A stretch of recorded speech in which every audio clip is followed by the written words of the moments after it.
You have been told your whole life that your achievements depend on you, your effort, your mindset, your discipline, your willingness to want it badly enough. I want to tell you something that is that the self-improvement industry will never say out loud. That is only partially true. And the part isn't true has been costing you in ways you haven't been given permission to name. Let me start with an honest question. Two children, born in the same year, same intelligence, same natural capability. One is born in a family with a financial stability, with parents who read to them, who have time for them, who know how to navigate the system, who can make calls, who know the right people, who live in a postcode where the school is founded. The other person born into a family where the parents are working 2 jobs just to keep the lights on, where the stress is in the air everyone breathes, where nobody has time to read because the survival takes everything, where the school is underfunded, where the neighborhood doesn't produce the kind of connections they open the doors. 20 years later, same intelligence, same natural capability, but completely different lives. Did that happen because one wanted it more, or because the conditions were structurally different from the first day? I want you to sit with that question, really sit with it, before you answer it with the comfortable version. The comfortable version is anyone can make it if they try harder enough. The honest version is effort matters enormously, and the conditions you start in also matter enormously, and the pretending otherwise doesn't help the people in harder conditions. It just makes them feel like their circumstances are their fault. Now let me name the structural factors that actually influence outcomes, not exactly as reality. The family you were born into, the research on intergenerational wealth transfer is unambiguous. The single strongest predictor of where you end up is where you started. Not the only factor, but the strongest. The social network available to you, the research on how opportunities are actually distributed, shows that most significant career opportunities don't came from applications, they came from who you know. Is largely determined by where you grew up and where you studied. The timing of your birth, the people who became wealthy in the 90s, technology boom, or the 2010s real estate market, or any of the specific windows where conditions aligned with opportunity weren't necessarily more capable than the people who came before them or after them.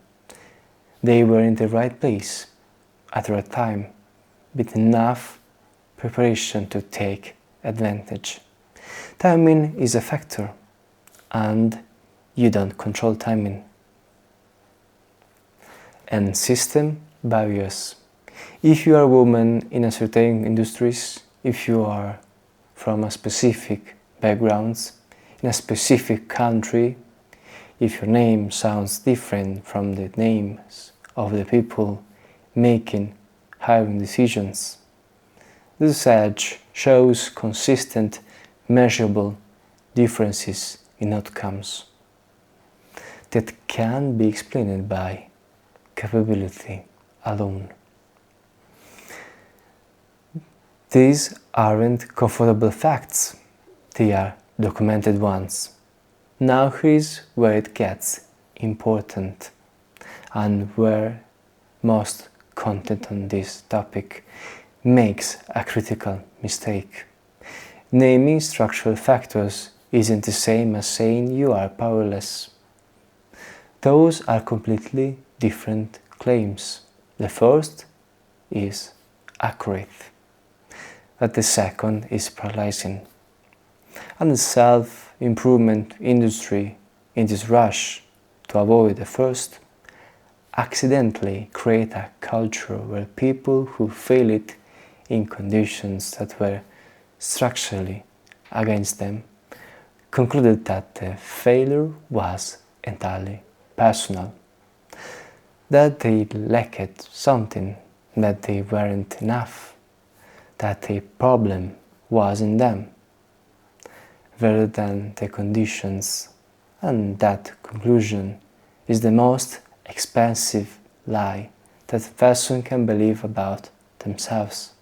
Because once you believe that your outcomes are entirely a reflection of your worth as a person, every failure became evidence of a fundamental inadequacy, not a difficult circumstances, not an unfair system, not bad timing, but you.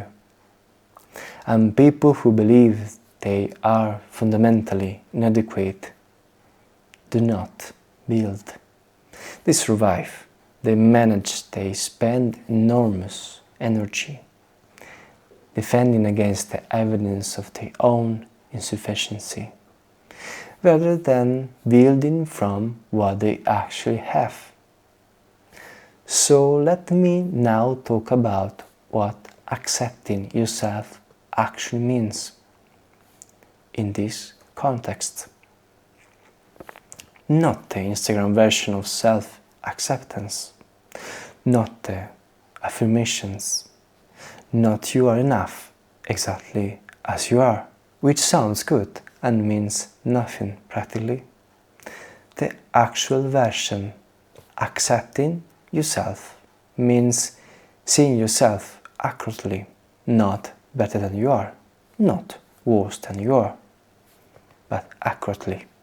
It means knowing what actually have, the real skills, the real resources, the real constraints, and building from the honest picture rather than from a fantasy of what you should have, or a diminishment of what you actually do.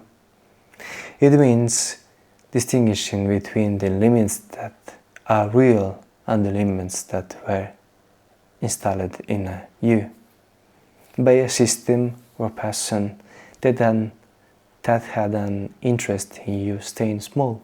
Those aren't the same limits. The real ones are worth respecting. The installed ones are worth questioning. Every single one of them. It means accepting that you aren't behind. You aren't behind. There is no race. There is no schedule that your life is supposed to be on. The feeling of being behind is produced by comparison to other people's highlight reels and a cultural timeline that wasn't designed with your specific circumstances in mind. It doesn't reflect a real standard. It reflects a manufactured ones. And manufactured standards are worth examining before you suffer for them. And it means accepting that something were generally harder for you than for others. Not as victimhood, as accuracy. The person who grew up with less and built something didn't do less than the person who grew up with more and built the same thing.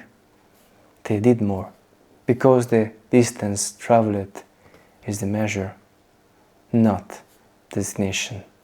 And the person who grew up with less and built nothing yet isn't behind, they are at different starting point, and different starting points require different timelines. Not longer ones necessarily, but different ones. Here is the last thing I want to say, and it's the most important thing in this episode.